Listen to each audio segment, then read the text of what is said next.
Kemudian untuk mengambil minyak dan gas yang ada di dalam tanah tadi, itu harus dilakukan dengan melakukan pengeboran minyak dengan kedalaman mencapai 3-4 km di bawah permukaan tanah. Minyak dan gas yang diambil dari sumur pengeboran minyak ini tadi masih dalam berupa minyak mentah dan warnanya adalah hitam pekat. Sehingga ini diperlukan proses lanjutan untuk pengolahan minyak mentah menjadi minyak yang siap digunakan. Proses lanjutan setelah minyak mentah diambil dari sumur pengeboran minyak, selanjutnya minyak mentah diolah. Tahap pengolahan minyak mentah ini melalui dua tahap. Yang pertama ada primary proses atau proses tahap pertama, kemudian ada secondary proses atau proses tahap yang kedua. Pada primary proses atau tahap pertama, ini dilakukan dengan cara destilasi bertingkat. Destilasi bertingkat ini maksudnya adalah pemisahan fraksi-fraksi minyak bumi berdasarkan perbedaan titik didih. Penjelasannya adalah minyak bumi yang sudah diambil dari sumur pengeboran minyak yang warnanya masih hitam pekat tadi, dimasukkan ke dalam suatu tangki kemudian dipanaskan pada suhu yang sangat tinggi mencapai lebih dari 500 derajat Celcius. Ketika minyak bumi yang masih dalam bentuk minyak mentah tadi dipanaskan, maka dia akan menghasilkan gas atau berubah dari fase cair berubah menjadi fase gas karena temperaturnya menjadi tinggi di sini. Nah, fase gas dari minyak bumi dialirkan ke dalam tangki atau ke dalam tower destilasi.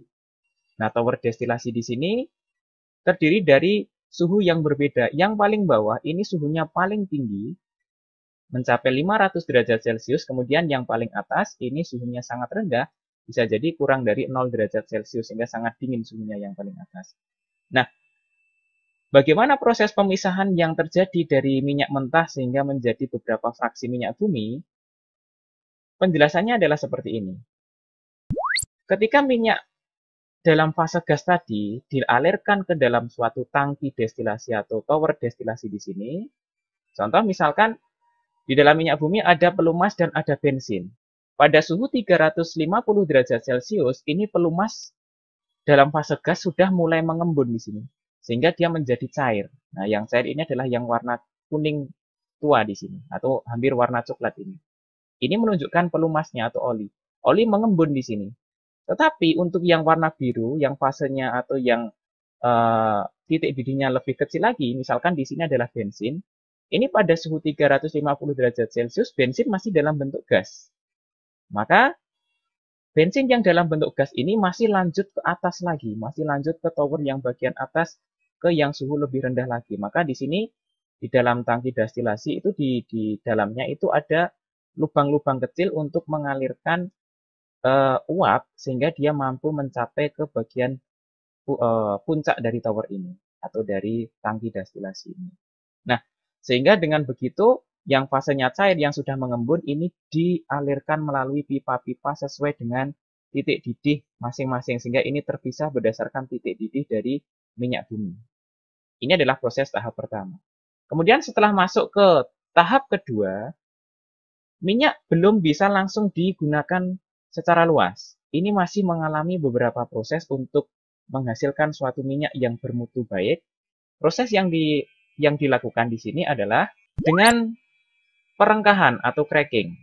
Ya, jadi cracking ini adalah pemecahan hidrokarbon molekul ukuran besar menjadi molekul-molekul ukuran kecil. Kemudian setelah cracking dilanjutkan tahap yang kedua yaitu adalah reforming, yaitu mengubah struktur molekul fraksi yang mutunya jelek menjadi mutunya lebih baik. Kemudian ada tahap alkilasi yaitu penambahan atom karbon pada suatu fraksi sehingga menjadi lebih panjang dan bercabang. Selain itu ada proses polimerisasi yaitu penggabungan antara molekul-molekul kecil menjadi molekul-molekul yang ukurannya lebih besar.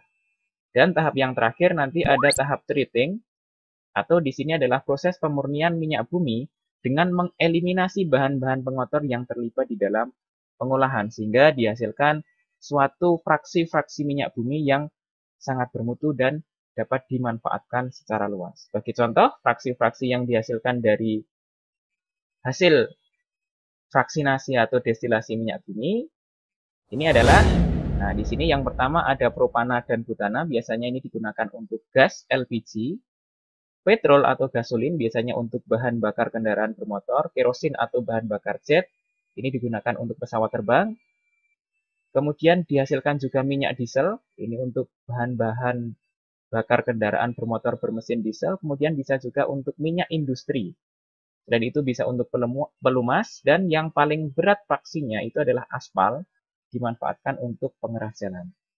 Atau secara lebih lengkap terkait dengan fraksi minyak bumi dan manfaatnya, di sini sudah saya berikan tabelnya. Yang pertama untuk yang gas, ini memiliki jumlah atom 1 sampai dengan 4, digunakan untuk LPG dan sumber hidrogen. Selanjutnya petroleum ether digunakan untuk pelarut. Bensin atau gasolin dengan jumlah C5 sampai 12 ini untuk bahan bakar kendaraan bermotor. Nafta ini kegunaannya sangat banyak, bisa untuk membuat plastik, karet sintesis, deterjen, obat, cat, serat sintesis, kosmetik, dan bisa juga sebagai zat aditif pada bensin. Kemudian untuk minyak tanah, ini dimanfaatkan untuk bahan bakar kompor minyak. Kemudian ada aftur. Nah, aftur di sini dimanfaatkan untuk bahan bakar pesawat terbang. Selanjutnya ada solar dan minyak diesel, dimanfaatkan untuk bahan bakar mesin diesel dan mesin-mesin industri.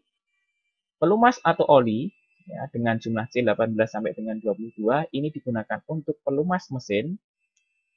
Kemudian ada parafin atau malam, dengan jumlah C20 sampai dengan 30, ini digunakan untuk lilin, bahan pembuatan batik, korek api, pelapis kertas bungkus, dan bisa juga untuk campuran pada semir sepatu. Dan yang fraksi paling berat itu adalah aspal, dengan jumlah C lebih dari 25. Ini manfaatnya adalah untuk aspal jalan, atap bangunan, lapisan anti korosi, dan untuk pengedap suara pada lantai. Ini adalah beberapa kegunaan fraksi-fraksi hasil pengolahan.